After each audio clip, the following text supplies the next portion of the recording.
ոչ մեկը զիսիրեց։ Այս երկին թե խոսքը, բարերը, թե եղանակը գրած է Չարլզ Վեգել։ Չարլզ Վեգել ծնած է 1871 թվականին Ինդիանա Միացյալ Նահանգներ,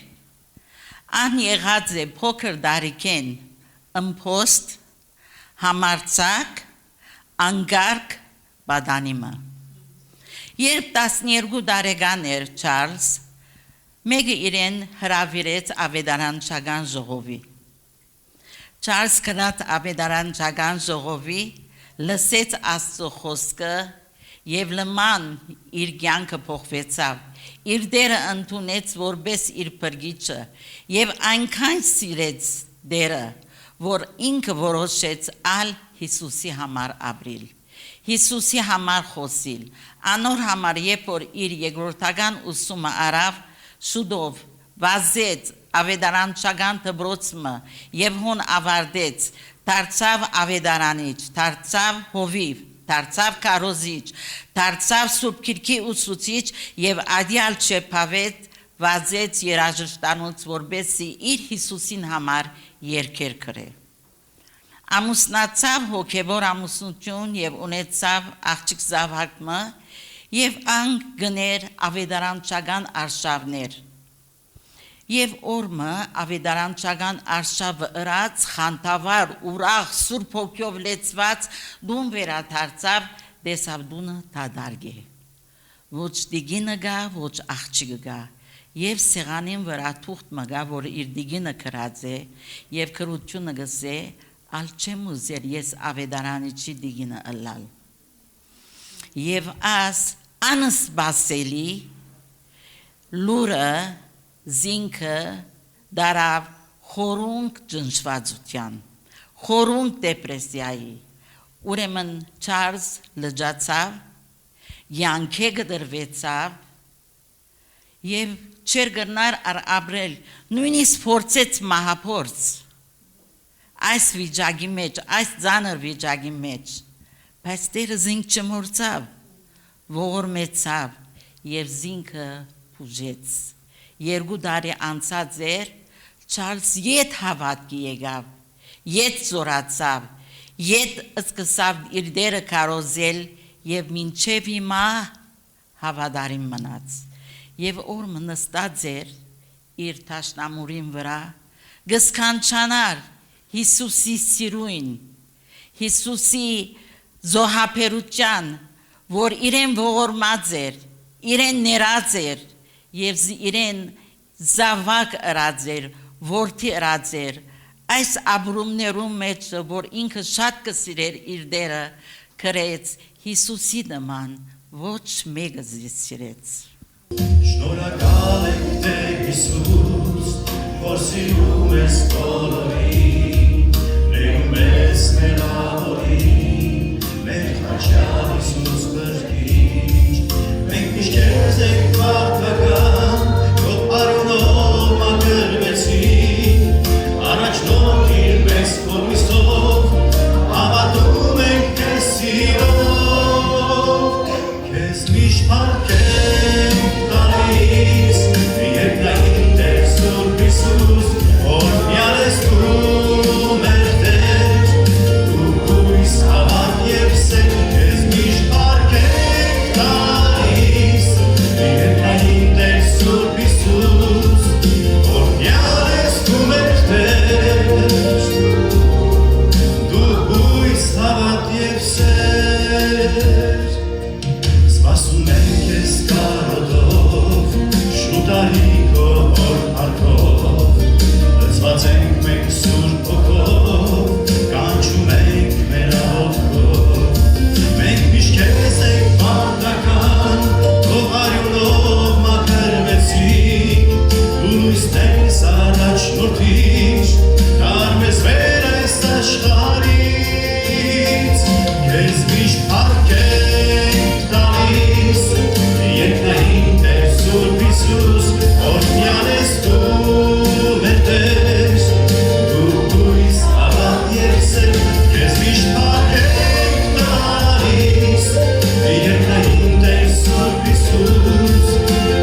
թե սերտողություն, թե քարոզ կմիացնենք իրար, այսօր կուսումնասիրենք եւ տեսնենք Հոբի գրքից Հոբի գիրքը եւ առաջին երկու գլուխների շուրջ կլինի մեր խորհրդակցությունը, ընդհանուր պատկերը կտեսնենք միասին։ Հոբի գիրքը սիրելիներ 5 կտակարանում է գտնվում։ Ամենահին գրվածքներից մեկն է, եթե ոչ ամենահինը։ Գուցե նահապետական ժամանակաշրջանում կատարված պատմությունը, իրադարձություններ են եւ քանի որ գրքում հիշատակված են այնպիսի արտահայտություններ, այնպիսի տերմիններ, թվային հաշվարկներ, անուններ, որ հիշեցնում են հին ժամանակները։ Տեղանքը, որ տեղի ունեցավ այս պատմությունը, սիրելիներ, շատ հավանաբար Եդովմի երկրում էր, քանի որ Հոբի գրքի մեջ գրված չի որտեղ էր, բայց ասում է Հուս երկրում կամ եբրայերեն լեզվով Հուց երկրում։ Եվ Երեմիա մարգարեն հիշատակում է այդ մասին, որ դա Եդովում էր Հուս երկիրը, ողբ Երեմիայի 4-րդ գլուխ 21 համարում։ Ամբողջ գիրքը կենտրոնացված է հերոսի վրա, ում անունը Հոբ էր։ Հոբ, որ թարգմանաբար նշանակում է տառապող մարդ, կամ այլ բացատրության մեջ նշանակում է ատելի, այսինքն նրա տառապանքները այնքան էր, որ նույնիսկ իր բարեկամների կողմից չսիրվեց, ատվեց, եւ ինչպես կասեր Սողոմոն իմաստունը, աղքատը նույնիսկ իր ընկերոջ կողմից ատելի է, բայց հարուստը շատ բարեկամներ ունի։ Առակներ 14-րդ գլուխ 20-րդ համար։ Եվ Հոբն էլ աղքատացավ, սննկացավ, հիվանդացավ, ամեն բան կորցրեց, ուստի իրապես որ ատելի էր։ Բայց Աստծո հավանած մարդն էր, եւ Սատանան նույնպես ատեց Հոբին, եւ իր ամբողջ ուժը եւ ամբողջ հարձակումը Հոբի վրա էր։ Ինչու, որովհետև ինքը Աստծո սիրելին էր, ինքը կատարյալ մարդ էր, եւ Տերը նրան գովեց, ով արդար էր եւ ապրեց բարեպաշտ կյանքով իր ժամանակի մեջ։ Եկեք ընթերցենք առաջին գլխից մի քանի համարներ։ Հոբի գիրքը առաջին գլուխ։ Հոբի գիրքը գտնվում է անմիջապես Եսթերի գրքից հետո, Սաղմոսներից անմիջապես առաջ, եթե կուզենաք հեշտ գտնել։ Հուս երկրում մի մարդ կար, ում անունը Հոբ էր։ Այդ մարդը կատարյալ էր, ուղիղ ու աստվածավախ եւ չարիքից խուսափում էր։ Նրան 7 տղա ու 3 աղջիկ ծնվեցին, նրա ունեցվածքը 7000 ոչխար, 3000 ուղտ, 500 լուծ եզ եւ 500 մատակ էշ էր, չափազանց մեծ տնտեսություն ուներ, այնպես որ այդ մարդը արևելքի բոլոր որդիներից մեծ էր։ Նրա որդիները գնում էին ու ամեն մեկը իր օրին իր տանը խնջույք էր անում եւ լուր ուղարկելով հրավիրում էր իր 3 քույրերին, որպեսզի իրենց հետ ուտեն ու խմեն։ Եվ երբ ավարտում էին խնջույքի օրերը, Հոբը կանչում էր նրանց ու սրբագործում, առավոտյան վեր կենալով նրանց բոլորի թվով ողջակեզներ էր մատուցում, որովհետև Հոբը ասում էր. «Գուցե եւ տղաներս մեղք են գործել ու իրենց սրտում անիծել են Աստծուն»։ Միշտ այդպես էր անում Հոբը։ Արդ մի օր եղավ, երբ Աստծո որդիները գնացին Տիրոջ առջև ներկայանալու, Սատանան էլ եկավ նրանց հետ, եւ Տերն ասաց Սատանային. «Որտեղից ես գալի»։ Սատանան պատասխանեց Տիրոջն ու ասաց. «Երկրի վրա շրջագայելուց ու դրա մեջ այստեղ այնտեղ մանգալուց»։ Տերն ասաց Սատանային. «Իմ Հոբ ծառային լավ ուշադրություն դարձրեցիր, երկրի վրա նրա նման կատարյալ եւ ուղիղ աստվածավախ ու չարությունից խուսափող մարդ չկա»։ Ապա պատասխանեց Սատանան Տիրոջն ու ասաց. «Միթե Հոբը ձրիաբար է Աստծուն երկնչում կամ ծառայում, չէ որ դու նրան ու նրա տունը եւ նրա ունեցվածքը ցանկապատել ես, օրհնել ես նրա ձեռքերի գործերն ու նրա նախիրները երկրի վրա բազմացրել ես։ Հիմա երկարիր ձեռքդ ու դպիր նրա ունեցվածքին ու կտեսնես, թե ինչպես քեզ դեմ առ դեմ կհայոյի»։ Եվ Տերն ասաց Սատանային. «Ահա նրա ամբողջ ունեցվածքը տալիս եմ քո ձեռքը, միայն թե նրա վրա ձեռք չերկարես»։ Այդ ժամանակ Սատանան հեռացավ Տիրոջ առաջից։ Մի օր էլ նրա տղաներն ու աղջիկները իրենց ավագ եղբորտանը ուտում ու գինի էին խմում, մի լրաբեր եկավ Հոբի մոտ ու ասաց. «Երբ եզները հերկում էին ու մատակեշերը նրանց մոտերը արածում էին, Սեբայացիները հարձակվեցին ու տարան դրանք, իսկ ծառաներին սրի քաշեցին, միայն ես ազատվեցի ու եկա, որպեսզի քեզ պատմեմ»։ Մինչ նա դեռ խոսում էր, մեկ ուրիշ էլ եկավ ու ասաց. «Երկնքից Աստծուց կրակ իջավ ու այրեց հոտերն ու ծառաներին ու նրանց վերջը տվեց եւ միայն ես ազատվեցի ու եկա որ քեզ պատմեմ։ Երբ սա դեռևս խոսում էր, ուրիշ մեկն էլ եկավ ու ասաց. Քաղդեացիները 3 գնդերի բաժանված հարձակվեցին ուխտերի վրա ու տարան դրանք, իսկ ծառաների սրի քաշեցին, միայն ես ազատվեցի որ քեզ իմացնեմ։ Մինչ սա դեռ խոսում էր, ահա մի ուրիշը եկավ եւ ասաց. Որդիներդ ու աղջիկներդ ուտում ու գինի էին խմում իրենց ավակ եղբոր տանը, եւ ահա անապատի կողմից մի մեծ հոմ բարձրացավ ու դիպավ տան 4 անկյուններին, տունը փլվեց զավակներիդ վրա եւ նրանք մեռան։ Միայն ես ազատվեցի քեզ իմացնելու, եւ հոբը վեր կացավ, պատրեց իր հագուստը, գլուխը խուզեց, գետնի վրա անկավ ու երկրպագություն արեց եւ ասաց. Մերկ դուրս եկա իմ մոր արգանդից եւ մերկ պետք է վերադառնամ այնտեղ։ Տերը տվեց ու Տերը վերցրեց, թող օրհնյալ լինի Տիրոջ անունը։ Այս բոլորի մեջ հոբը չմեղանչեց ու Աստծուն հիմարաբար չմեղադրեց։ Աստված օրհնի իր խոսքը։ Ես ամբողջ առաջին գլուխը ընթերցեցի ձեզ համար, որպեսզի ավելի հասկանանք ինչի մասին ենք խոսում, սիրելիներ։ Գիրքը արդար մարդու մասին է, ով տառապանք քաշեց։ Նա արդար էր, բայց հոգու տանջանք տեսավ, մեծ կորուստներ ունեցավ, մեծ հարվածների ենթարկվեց, չարաչար հիվանդացավ, մեկ խոսքով ամբողջ աշխարհը կարծես փուլ եկավ իր գլխին։ Երկրորդ գլուխն էր, որ կարդում ենք, գրված է, սա քիչ էր, նաև հիվանդություններով հարվածվեց սատանայի կողմից եւ ամբողջ մարմինը չորացավ, պալարներով, ուռուցքներով տարածվեց եւ նստեց հողու մոխիրի վրա եւ անիծեց իր ծննդյան օրը։ Այսինքն ամբողջությամբ ինքը ճգնաժամի մեջ հայտնվեց, մեծ ողբերգության առաջ հայտնվեց։ Մեկ օրվա մեջ, սակայն իր բարեպաշտության եւ դրական որակների մասին առաջին հերթին Աստված ինքն է վկայում։ Աստված ասում է, որ ինքը արդար մարդ էր, ուղիղ մարդ էր, կատարյալ էր, չարությունից ետ քաշվող Աստվածավախ մեկն էր։ Եվ տեսնում ենք այստեղ 4 որակներ կամ 4 հատկանիշներ, որ հոբը ուներ եւ այդ մասին վկայեց ինքը Աստված եւ ոչ թե որևէ մեկը, կատարյալ, ուղիղ, Աստվածավախ, չարիքից ետ քաշվող։ Այդ մասին մենք կարդացինք առաջին գլուխ 8-րդ համարում եւ նույնը կարող ենք տեսնել երկրորդ գլուխ 3-րդ համարում։ Հոբը հարուստ մարդ էր, ունեցվածքի տեր մարդ էր, հեղինակություն էր, բայց Տերը հիշատակում է նրա 4 կարևոր որակները։ Եվ բացի այս 4 հատկանիշներից նա նաև հոգևորապես հասուն մարդ էր, որովհետև ինքը իմաստուն էր, ինքը Աստծուն ճանաչում էր,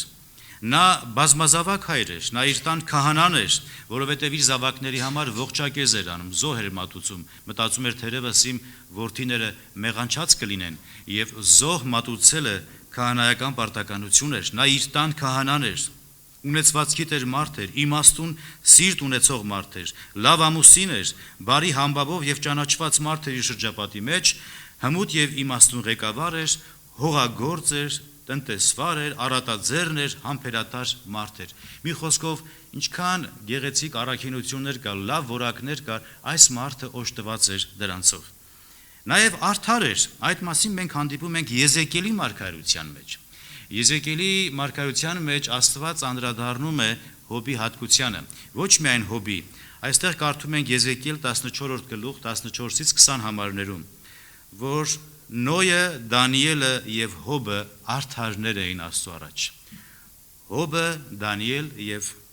Նոյը։ Իսկ Հակոբոս առաքյալը նրա մասին գրում է, որ համբերատար էր եւ ասում է հիշեք Հոբի համբերությունը, որ նրա վերջը Տիրոջով ավելի լավ եղավ, քանի որ Աստված ողորմած եւ գթառատ Աստված է։ Հակոբոս 5-րդ գլուխ 11 համարում ենք տեսնում, որովհետեւ Հոբը համբերեց այս բոլոր պատուհասներին, որովհետեւ համբերությունը ուղիղ կապ ունի մեր հավատքի հետ, սիրելիներ։ Եթե կա հավատք, ճշմարիտ հավատք, նաեւ համբերատար կլինես։ Հստակ է, որ այս պատուհասները ամենակարող Աստծո թույլատվությամբ եղան։ Ուշադրություն դարձրեք, թե ինչպես սկսվեց այս պատուհասները, այս ամենը։ Երբ Աստծո որդիները կարդացինք, այսինքն հրեշտակներ են սրանք։ Աստծո որդիները, այսինքն հրեշտակները Աստծո առաջ եկան։ Բնագրի մեջ գրված է Բենիմով Էլոհիմ, այսինքն որդիները Աստծո։ Եկան Աստծո ներկայության մեջ, Սատանան էլ ներկայացավ եւ սկսվեց հաշվետվությունը, կարծես երկնքում հաշվետու ժողով գումարվեց։ Եվ Սատանան էլ եկավ այնտեղ։ թերևս անկոչ յուրի պես, ինչու եկավ, որպեսի բամբասի, չարախոսի իր բանսարկությունը անի, որովհետև ինքը բանսարկուն եւ չարախոսն է։ Եվ Աստված նրան ասաց, որ իմ հոբ ծառային ուշադրություն դարձրեցիր, բայց հարցրեց սկզբից որտեղից ես գալի, չէ, ասեց աշխարհի մեջ ման գալուց եւ երկրի վրա շրջելուց, նրա մեջ պտտվելուց, եւ ասաց իմ հոբ ծառային ուշադրություն դարձրեցիր, այսինքն գովեց հոբին Աստված, եւ որ կան մարդիկ այս պարագայում հոբը, որ կատարյալ մարդ է, շիտակ մարդ է, Աստվածավախ մարդ է եւ չարիքից խուսափող մարդ է։ Իսկ սատանան երկրի վրա շրջում է, այնտեղ ման է գալիս, որովհետև սատանայի ման գալու շրջելու տարածքը մարդկության մեջ է, աշխարհի մեջ է։ Եվ ինքը աշխարհի Աստվածն է, ինչպես Տեր Հիսուս ասաց, այս օդի իշխանն է։ Ուստի ով է հոբը, որ Աստծո աչքում կատարյալ համարվի, այսպես մտածեց սատանան։ Նախանձեց։ Եվ սկսեց այս պատուհասները։ Ինքը պտտվում է մարդկանց շուրջը, սատանայի գործը սա է, որպեսի մոլորեցնի, որպեսի կուլ տա նրանց, ովքեր որ տկար են, եւ նրանք, ովքեր որ չարաբաստիկ նպատակներին պետք է խոչընդոտեն սատանայի, եւ Աստված կարծես հանձնեց հոբին սատանայի տիրապետության տակ, նրա ձեռքը։ Եվ ուշադրություն դարձնենք, որ սատանան գրված է թողեց հեռացավ ինչու, որպեսի ավելի ուժգին ձևով հարձակվի հոբի վրա։ Ինչու այսպես ասաց Աստված, ինչու գովեց եւ ուրախացավ հոբի վկայությունով Աստված, որովհետեւ Աստված սիրում է իր զավակներին, ուրախանում է իր զավակներով։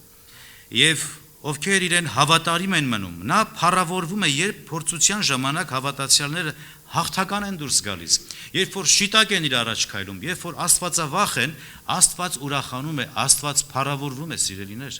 Կարող ենք հարց տալ, ինչպես ես կարող եմ փառավորել Աստծուն, ինչպես է Աստված փառավորվում իմ կյանքի մեջ, այնպես ինչպես որ երբ որ փորձություն է գալիս, դժվարության մեջ դու հաղթական ես դուրս գալիս, հաղթում ես, Աստված փառավորվում է, սիրելիներ։ Իսկ սատանան միշտ հակառակն է ներկայացնում, նա չարախոսն է, նա բանսարկուն եւ վատաբանողն է, մինչդեռ Տերը հակառակը բարեխոսեց եւ գովեց հոբին։ Գոնե այստեղից մենք կարող ենք օրինակ սովորել եւ դաս քաղել, միշտ բարեխոսելու եւ միշտ բարձրացնելու համար։ Եվ այստեղ սկսվեց վիճարկումը, այսպես ասած, Աստված գրած եկավ, հա? Պայմանով հանդիսացավ։ Տես, որ իմ հոբ ծառան կհաղթահարի այդ փորձությունները։ Որ նա միջև վերջ հավատարիմ կմնա ինձ, եւ այստեղից սկսվեց հոբի աներևակայելի տառապանքները եւ չարչարանքները։ Միթե այստեղ անարդարություն կա, որ Աստված հոբին հանձնեց սատանայի ձեռքը։ Կարծես հոբը դարձավ զոհ Աստծո ձեռքերում իր ծրագրերը առաջ տանելու համար։ Բայց իմանանք, որ Աստված երբեք սխալ բան չի անում, սխալ չի գործում, քանի որ նա բրուտն է, իսկ մենք նրա ձեռքի մեջ կավը։ Այսինքն ինքը կավագործն է, մենք իր ձեռքերի մեջ այդ մատերիալն ենք, կավն ենք, եւ նա լավագույնն է ուզում ստանալ մեզանից։ Նա լավագույնն է ուզում իրագործել մարդկանց կյանքերի մեջ եւ ոչ թե հակառակը։ Եվ երբ սատանան հեռացավ, նա իր ամբողջ ուժով հարձակվեց արդար հոբի վրա։ Քանի որ սատանան անողորմ է եւ առիթը երբեք բաց չի թողնի մարդկային կյանքերը սևացնելու համար, փչացնելու համար, սպանելու համար, ցեղասպանություններ կազմակերպելու համար, կոտորելու եւ ավերելու, մարդկանց մեջ, փոխհարաբերությունների մեջ, եղբայրների մեջ կռիվ ցանելու, թագավորությունների մեջ կռիվ բերելու, ազգերի մեջ ատելություն ցանելու։ Սատանան միշտ փչացնում է, քանդում է, սպանում է, մինչդեռ Աստված շնորհոքում եւ վերականգնում է։ Սատանան մտածեց, ինչպիսի մարդ է հոբը, չարիքից հետ քաշվող,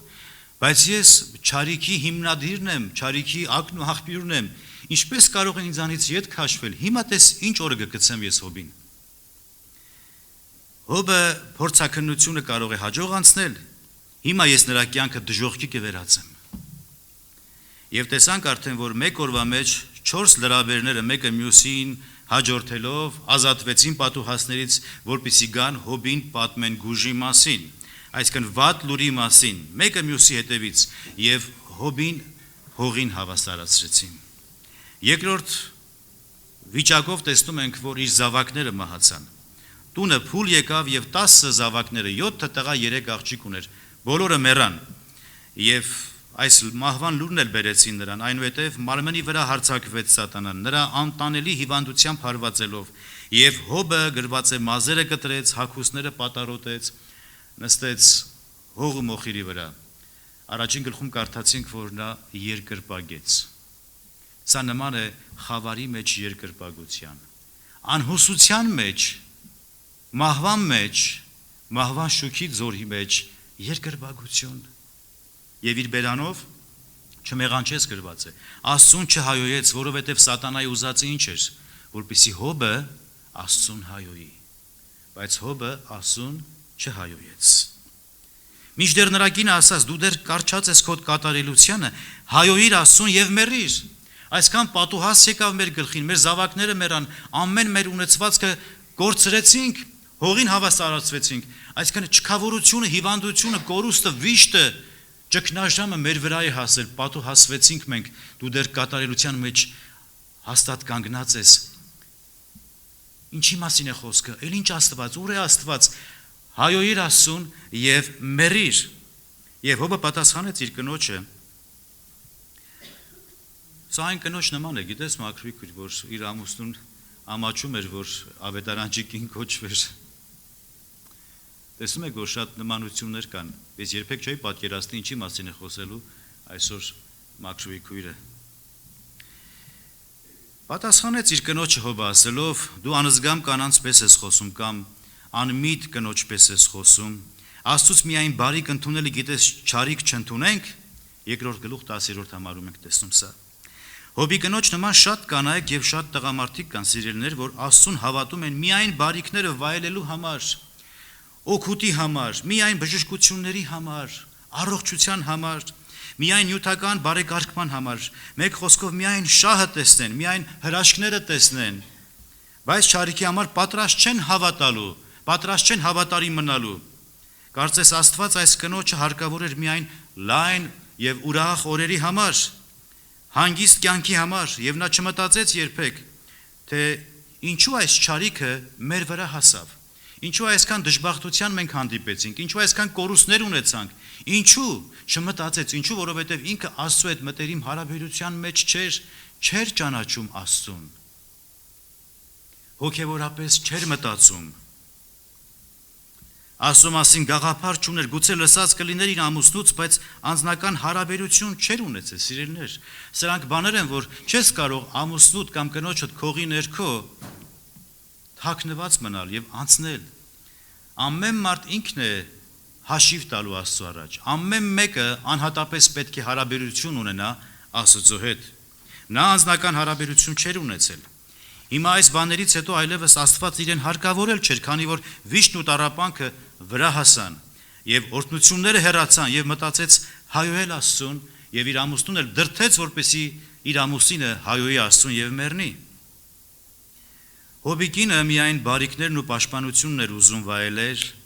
իր ամուսնու բարեպաշտության ներքո հանգիստ կյանքը վայելեր, սև եւ ձախորդ օրերի համար պատրաստ չէր ուղակի վայելում էր ամուսնու հեղինակությունը, հարստությունն ու իր զավակներին եւ հիմա եղավ այն, ինչը հանդիսացավ պատճառ, որպեսզի ինքը դրթի իր ամուսնուն, որ Աստծուն հայոյի։ Դժբախտաբար նմանատիպ դեպքերում ոմանք հեռանում են եկեղեցից, երբ որ ճգնաժամի մեջ են, երբ որ դժբախտության կարծես հովտով են անցնում, հեռանում են Աստծուց, հեռանում են եկեղեցուց, կորցնում են իրենց հավատքը, կարծես հավատում են Աստծուն, որպեսզի հաջողություններ ունենան միայն, կամ գալիս են եկեղեցի, որպեսզի իրենց համար կողակից գտնեն, հանգիստ գտնեն, բժշկություն գտնեն, լավ հանգիստ զգացումներ ապրեն, բարգավաճեն եւ այլ անձնական բարելավումների համար են գալիս, եւ հետո, երբ որ ստանում են, հեշտությամբ թողնում են եկեղեցուց հեռանում են։ Հոգևոր կյանքը լքում են, պաշտամունքները զանց են անում, մոռանալով, որ Տերը իրենց ողորմեց, մոռանալով, որ Աստված իրենց գթած։ Սա չէ իրական հավատքը, սիրելիներ, այլ հավատքը իր բարձր արժեքն է ունենում կամ փառավորվում է այն դեպքում, երբ նեղության եւ տառապանքի մեջ լինելով, ճգնաժամի մեջ լինելով, ետ չես քաշվում, չես նահանջում, չես ուրանում, ճակատագրի բեկումնային վիճակները երբեք քեզ չեն փոխում, քո դիրքորոշումը, քո ճանապարհը չեն փոխում, քո հարաբերությունը թե Աստծո հետ եւ թե քո ընկերների հետ չի փոխվում։ Այսօր շատերը նայում են ընդհանրական վիճակներին, եթե բոլորը քեզ դեմ են, ես էլ եմ քեզ դեմ։ Փոխված վիճակներ, ընթացքի մեջ, զգացական վիճակների մեջ մարդիկ փոխում են իրենց սերը, իրենց հարաբերությունը, իրենց որոշումները։ Եբրայեցիս գրքում կարդում ենք, բայց մենք յետ քաշվողներից չենք, որ կորչենք, այլ հավատում ենք հոգիների փրկությանը, Եբրայեցիներին 10-րդ գլուխ 39 համար։ Հոբի կյանքում այս մեծ փորձությունը, որ տեղի ունեցավ, Աստված գիտեր, Աստված ամենագետ է, ամեն բան տեսնում էր, որ Հոբը թեպետ այս մահվան հովտով պիտի անցնի, բայց կհաղթահարի այս փորձությունը։ Դրանով ցույց տալով, որ հավատարիմ մարդը պատրաստ է ձրիաբար ծառայելու Աստծուն, անմնացորդ նվիրվելու Աստծուն, չնայելով իր նեղություններին եւ կորուստներին, հավատարիմ մարդը միջև վերջ կատարյալ կմնա, չի հայոյի Աստծուն, ինչ էլ պատահի իր կյանքի մեջ։ Նույնիսկ անուսալի վիճակի մեջ Աստծուն կապավինի, որպեսզի սատանայի բերանը փակվի, սիրելիներ։ Որ Տիրոջ ապավինողները նորից պետք է օրհնվեն, եթե հավատարիմ մարդուն սպանեն, նա վստահ է, որ իր աչքերով իր փրկչին կարող է տեսնել, ինչպես Հոբը արտահայտվեց այդ մասին։ Հավատացյալը գիտի, որ քաոսի մեջ Տերը իր լույսն ու փրկությունն է, որ խավարի մեջ Տերը իր լույսն է եւ վահանն է։ Երբ հավատացյալները կորուստ են ունենում, դժբախտաբար ոմանք, երբ որ մահացու դեպքեր կամ մահացու հիվանդություններ են ունենում, երբեք չեն մտածում, շատերը կան, որ կարելի ավելի Աստծուն մոտենալ, եւ լինում են դեպքեր հեռանում են Աստծուց, երբ որ ուզում ես մխիթարես նրանց, երբ որ ուզում ես մոտենաս ճգնաժամի մեջ եղող հավատացյալներին, կորուստը ունեցող մարդկանց, ընտանիքներին, մխիթարել, խոսել, սփոփել, եւ շատ հաճախ ասում ենք, հիշիր Հոբի համբերությունը, չէ, ինչպես Հոբը համբերեց, ինչպես Հոբը այս տառապանքներով անցավ, եւ այս խոսքերով փորձում ենք մխիթարել մարդկանց, բայց նրանք շատ հաճախ ասում են, բայց ես Հոբը չեմ, խնդրում եմ ինձ մի համեմատիր Հոբի հետ, ես թույլ եմ տկար եմ, չեմ կարողանում, ինձ մի համեմատեք Հոբի հետ, ասում են։ Իհարկե, այդպես է, կորուստի եւ դժբախտության մեջ մարդկանց չի կարելի այսպես մոտենալ, չի կարելի օրինակներով քաջալերել, դերևս դա ավելի կնկճի դիմացինին, ավելի կնկճի, ավելի կհուսախաբի դիմացինին, կամ ավելի կբարգացնի նրան։ Ես ուզում եմ մի քանի խորհուրդներով ձեր հետ կիսվել, թե ինչ կարելի է ասել, ինչ չի կարելի ասել նման իրավիճակներում, երբ որ մարդիկ ողբերգության առաջ են հայտնվել, երբ որ կորուստ ունեն, երբ որ հիվանդություն ունեն, երբ որ ճգնաժամի մեջ են, ինչ կարելի ասել նման դեպքերում մարդկանց, ինչ չի կարելի ասել։ Ուրեմն, ինչ չի կարելի ասել։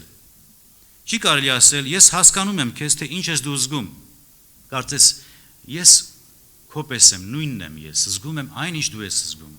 բայց այդպես չի, սիրելիներ։ Ճշմարտությունը խոսենք, այդպես չի։ Ովքեր որ ցավով են անցնում, այդ նույն ցավը դու չես զգում։ Կամ ասում են, Տերը տվեց, Տերը առավ, օրինակ բերելով Հոբի խոսքերը, այդպես չի կարելի ասել։ Կամ ասում են, ես վստահ եմ, դու կարող ես հաղթահարել։ Դերևս դա ավելի նյարդայնացնի եւ ավելի հուսախաբի կամ հուսալքի դիմացինին։ Կամ ասում են, վստահ եմ, լավ կլինի եւ նման բան այլևս չի կրկնվի, ես վստահ եմ։ Սա դու ցույց ես տալիս նրանով, որ դու ավելի բարձր ես նրանից, դու ամեն բան գիտես, ինքը չգիտի։ Սա նույնպես կարող է հուսախաբ անի դիմացինին։ Կամ ասում են, սիրելիս ժամանակը քեզ կբուժի, մոռանալով, որ ժամանակը չի բուժում, այլ Աստված ինքն է բժշկում։ Կամ ասում են, թույլ մի տուր, որ այս դժբախտությունը կամ այս նեղությունը քո ուրախությունը գողանան, թույլ մի տուր։ Գիտես, այսպիսի խոսքերը թերևս ավելի նյարդայնացնեն եւ ավելի վնասեն դիմացինին։ Իսկ ինչ ասել, երբ մեկը սքավոր է, ցավ ունի, շատ նեղության մեջ է, ճգնաժամի մեջ է, ինչ կարելի է ասել։ Կարելի է մոտենալ եւ բարեկամաբար խոսել ասելով. Հիմա ինչպես ես ընկերս, բարեկամս։ Որտեղ ես դու, երբ տեղի ունեցավ այս դեպքը, ֆիզիկապես որտեղ ես դու գտնվում։ Այսինքն ընկերական եզրեր գտնես,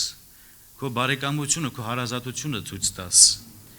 Կամ կարելի է ասել դժվար է պատկերացնել, թե որքան ծանր է քեզ համար։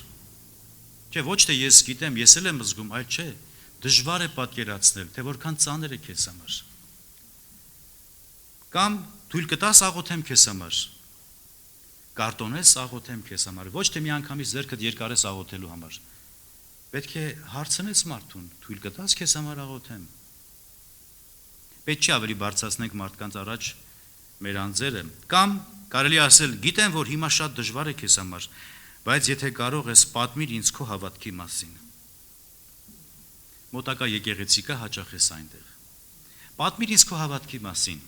Գիտեք, սիրելիներ, սա հոգեբանական հարց է։ Մարդիկ դեպրեսիոն վիճակի մեջ են անցնում։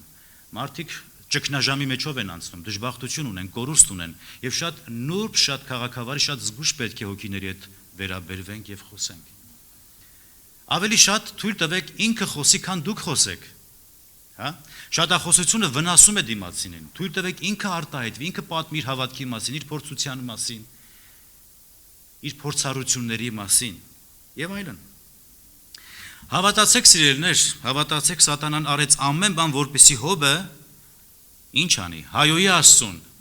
բարձրյալ Աստծուն անիծի եւ հայոյի, սակայն այս ամենից հետո Հոբը իր բերանով չմեղանչեց։ Եվ ինչպես Դավիթ թագավորն է գրում,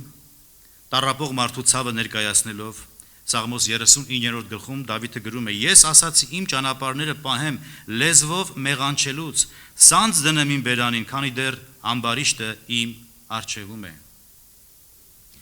Բերանով չմեղանչեց, չանիծեց, չհայոց։ Շատ կարևոր է սանձ դնենք, շատ կարևոր է մտածենք մեր խոսքերի մասին։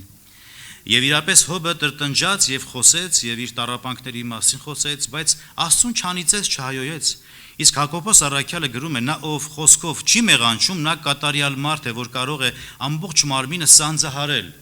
որովհետեւ լեզուն մի փոքր օրգան է, բայց ամբողջ մարմինը կարող է ապականել։ Լեզվի պատճառով կարող ես տուժվել, ոչ միայն դու, ամբողջ մի ընտանիք, ամբողջ մի համայնք կարող է իր ձախորդությունը արձանագրել լեզվի սայթակման պատճառով։ Հակոբու 3-րդ գլուխ 2-րդ համար։ Իհարկե Հոբը Աստծուն չանիծեց, բայց անիծեց իր ծնված օրը։ Իր ծնված օրը, իր ցավերի եւ մեծ վշտի մեջ նրա զգացմունքները ստիպեցին նրան անիծել իր ծննդյան օրը,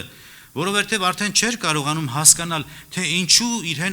հետ այսքան անարդար բաներ պատահեցին, չէ որ ինքը կատարյալ մարդ էր, թե չէ որ ինքը բարեպաշտ էր, ինչու իր հետ այսքան անարդար բաներ կատարվեցին։ Միթե Աստված երես է թեքել իրենից, չէ որ ինքը արդար եւ ուղիղ մարդ էր, չարությունից ետ քաշվող մարդ էր, աստվածավախ մարդ էր, եւ այս անորոշության, այս զգացողությունը նրան դրթեց տրտնջալու եւ անիծելու իր ծնված օրը, եւ ոչ միայն, այլև իր ապրած կյանքի օրերն ու ապրելու նպատակը, որովհետեւ այս կերպով նա անուղղակիորեն մեղադրեց Աստծուն, բայց չհայոյեց։ Հոբի չափ ոչ ոք այսքան շատ չխոսեց, սիրելիներ։ Աստվածաշնչում մասնավոր 5 կտակարանում ամենաշատ խոսողը, ամենաշատ խոսքերը Հոբի խոսքերն են։ 3-րդ գլխից մինչև 42-րդ գլուխը ինքը խոսեց, որովհետև ամբողջ գիրքը երկխոսություն է, հարց եւ պատասխան, խորհուրդներ, մեջը կա դրամա, մեջը կա պոետիկ ստեղծագործության ոճ։ Եվ ամենավերջում ով խոսեց Հոբի գրքի մեջ։ Աստված խոսեց։ Պատուհասները եւ դժբախտությունը անկոչ հյուրի պես նման կերպով յուրաքանչյուրի դուրը կարող է զարկել։ Յուրաքանչյուրի ընտանիքի մեջ կարող են գալ, բայց միայն հավատքով եւ համբերատարությամբ կարող ենք հաղթահարել այդ բոլորը, սիրելիներ։ Ուստի կարևոր է զինվենք Աստծո խոսքով, կարևոր է Աստծո հետ մեր մտերմությունը մշակենք, հաստատենք։ Հավատքով, համբերատարությամբ ապրենք, որը կօգնի մեզի, որպեսզի ճգնաժամի մեջ կարողանանք հաղթահարել այս դժվարությունը։ Երբ որ մարդկանց կյանքի մեջ ճգնաժամ է գալի եւ դա անխուսափելի է, ուշ կամ կանուխ ճգնաժամը ամեն մեկից դուրը կարող է զարկել։ Անկոչ հյուրի պես։ Ցանկալի չի, բայց պարտադիր է դա։ Կյանքի օրենքը դա է։ Ինչը մեզի կօգնի հաղթահարել այս ճգնաժամները, նեղությունները, դժբախտությունները։ Աստծո հետ մեր մտերմությունը, սիրելիներ։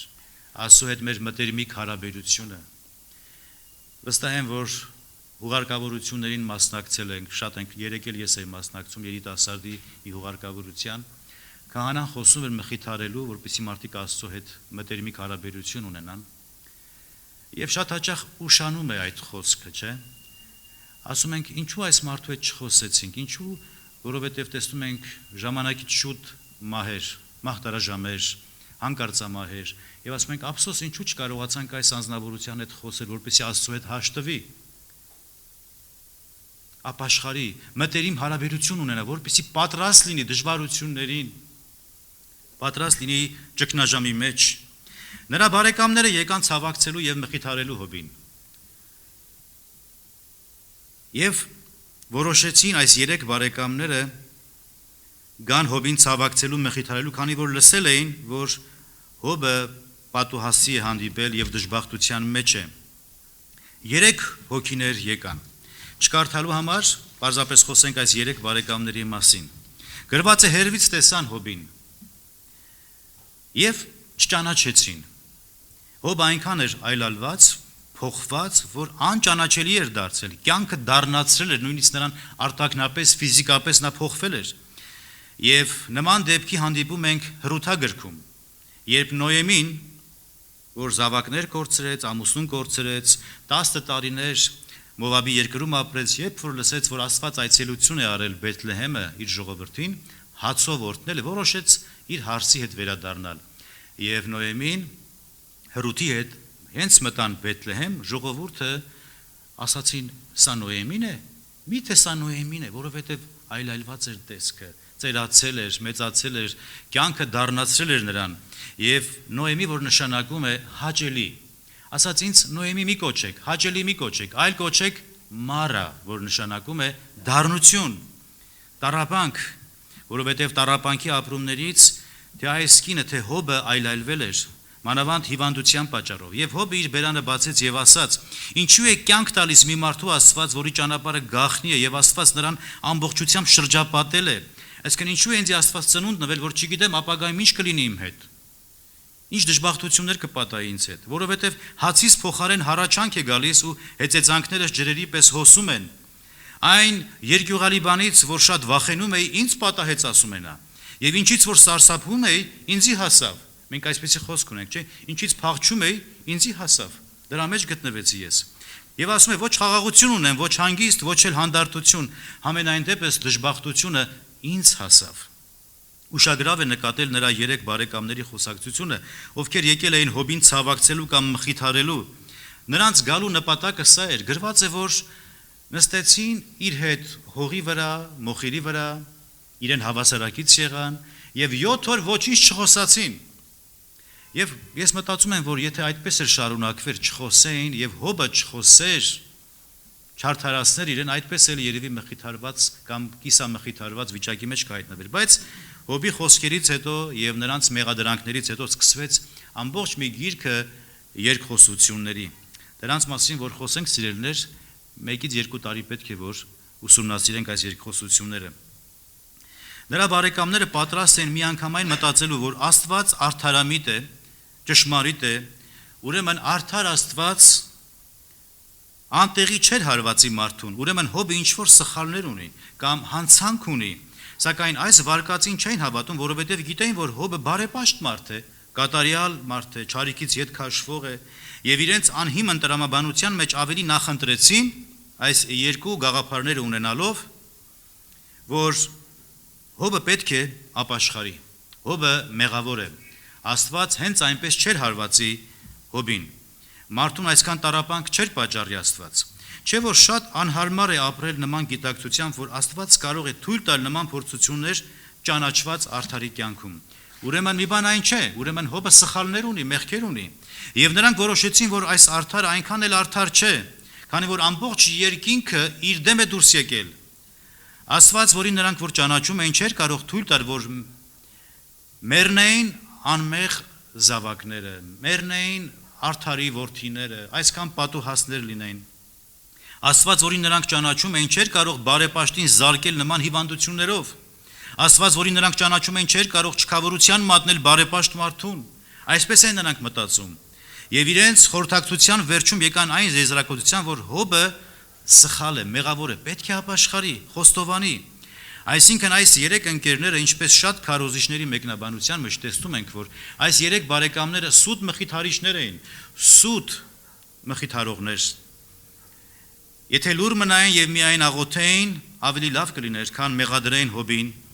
հանուն իրենց փուչ սկզբունքների։ Այսօր էլ երբ Աստծո զավակների հետ ինչ որ դժբախտություն է պատահում կամ որևէ պատահած անհաջողություն կամ հիվանդություն, չէ՞, կամ աղքատություն, ոմանք միանգամից եզրակացության են գալիս, դիագնոզ են տալիս, ուրեմն մեղքի մեջ է ապրում, ուրեմն հավատք չունի, ուրեմն հանցավոր է։ Իսկ անհավատներն էլ կասեն, բա ուր է այս մարդու Աստվածը, եթե հավատացյալ է, Աստծո զավակ է, ինչու Աստված նրան չփրկեց, ինչու թույլ տվեց Աստված, որ այս պատուհասները պատահեն այս մարդու գլխին։ Բայց Հոբը մեզի շատ վառօրինակ է։ Իհարկե կարող ենք նկատել այս երկխոսությունների մեջ Հոբի չափից ավելի իր արդարության մասին խոսքերը, որ ինքն իրեն իր դատն էր ուզում պաշտպանել, ինքն իրեն արդարացնում էր եւ կարծում էր, որ ինքը այսպիսով իր դատը կշահի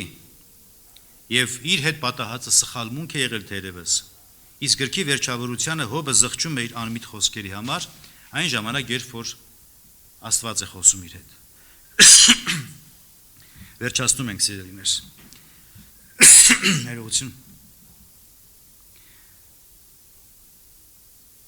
Տերը Հոբին ասաց ամենակարողի հետ վիճողը պիտի կարողանա նրան մեղադրել։ Աստծուն հանդիմանողը կամ մեղադրողը թող պատասխանի ինձի։ Եվ Հոբը ասաց, ահա ես նվաստ եմ, ինչ պատասխանեմ, ձեռքս բերանից եմ դնում, մեկ անգամ խոսել եմ, այլևս պատասխան չեմ տալ, չեմ խոսի երկրորդ անգամ։ Այս բաներից հետո, մինչ Աստված պիտի միջամտեր խոսքով հանդիպում ենք 4-րդ մի բարեկամի, 4-րդ անձի, ում անունը Եղիուս էր, Արամի ազգատոհմից Բարաքելի որդի Եղիուսը, ով ավելի ազնիվ էր, ավելի արդարամիտ էր, նա հանդիմանեց թե Հոբին իրեն արդարացնելու համար, թե հանդիմանեց իր 3 բարեկամներին, որ անհիմն մեղադրում էին Հոբին, եւ նրա խոսքի մեջ իրապես ավելի ազնվություն ենք տեսնում եւ ճշգրիտ խոսքեր ենք տեսնում։ Եղիուսի խոսքերից մի քանի համարներ կարող ենք մեջ բերել։ Եղիուսը պատասխանեց. դու իրավունք ես համարում, որ ասում ես ես Աստծո առաջ արդար եմ, որովհետև ասացիր քեզ ինչ օգուտ ունի եւ սրանից ավելի ինչ շահ կա, քան մեղանչելուց։ Եվ տեսնում ենք, որ Եղիուսը շատ քաղաքավարի, շատ նրբանկատորեն մեղադրում է Հոբին, բայց միաժամանակ իր 3 բարեկամներին ասում է. խնդրեք Հոբին, որ ձեզ համար աղոթ քանի եւ զոհ մատուցի, որպեսզի ձեզ չկործանեմ։ Եվ Տերը փոթորիկի մեջից պատասխանեց Հոբի հետ, խոսեց եւ ասեց. ով է դա, որ խորհուրդը նսեմացնում է անիմաստ խոսքերով։ Տղամարդու պես մեջքդ գոտևորիր եւ քեզ հարցնեմ եւ դու ինձ քո իմացածդ իմացրու, երբ ես դնում եի երկրի հիմերը, որտեղ էիր դու։ Ցույց տուր ինձ, իմացրու ինձ, թե հասկացողություն ունես դու։ Հոբի 38-րդ գլխից ենք սկսում կարդալ այդ մասին։ Եվ Աստված խոսում է վերջավորությանը, իր արդարադատությունը, իր արդարամտությունն է հայտնում։ Վերջում Աստված է խոսում, սիրելիներ։ Որքան դաժան վերջաբանք ունենար այս պատմությունը, եթե Աստված չխոսեր։ Եթե Աստծո խոսքը վերջնական չլիներ, թե այս պատմության մեջ, թե մեր կյանքերի մեջ, եթե Աստված չմիջամտեր, իր վերջնական խոսքով չհայտնվեր, ինչ ողբերգական վիճակի մեջ կհայտնվենք մենք բոլորս։ Քանի որ Աստծո խոսքերը ուղղակի մեծ հույս են սփռում այս անհուսալի վիճակների մեջ։ Նրա խոսքի միջամտությունը լույս է սփռում Հոբի խավարած երազանքների վրա։ Ուր պիտի լինեինք մենք բոլորս, եթե Աստված չխոսեր, սիրելիներ։ Եթե Աստված լուռ է մնում, սա ճգնաժամ է, սա խավար է մեզ համար։ Բայց Աստծո խոսքը լույս է եւ ճշմարտություն է։ Հույս կա խոսքի մեջ, փրկություն կա նրա խոսքի մեջ, եւ այդ խոսքը Հիսուս Քրիստոսն է մարմնացած, բանն Աստծո, կյանքի խոսքը, մխիթարության, սփոփանքի խոսքը, հույսի եւ արդարության խոսքը։ Եվ կարդում ենք, որ Հոբին Աստված նորից 3 զավակներ պարգևեց, 3 աղջիկ եւ 7 տղա, եւ իր ունեցվածքը կրկնապատկեց, հոտեր, արջառներ, բերք ու բարիքով օրհնեց եւ բարգավաճեց Հոբը։ Եվ նրա նախկին երեխաների անունները հիշված չի, բայց վերջին 3 աղջիկների անունները գոնե հիշված են, արձանագրված են Աստվածաշնչում, որովհետև երկրորդները փոխարինում են առաջիններին, նորը եւ նոր մարդը հին մարդուն է փոխարինում, հոգևորը մարմնավորին, որը բարի է մեզ համար եւ որը Աստծո կամքն է քանի որ Աստծո կամքը բարի է իրեն հուսացողներիս համար։ Տերը օրհնի ձեզ, Տերը օրհնի խոսքը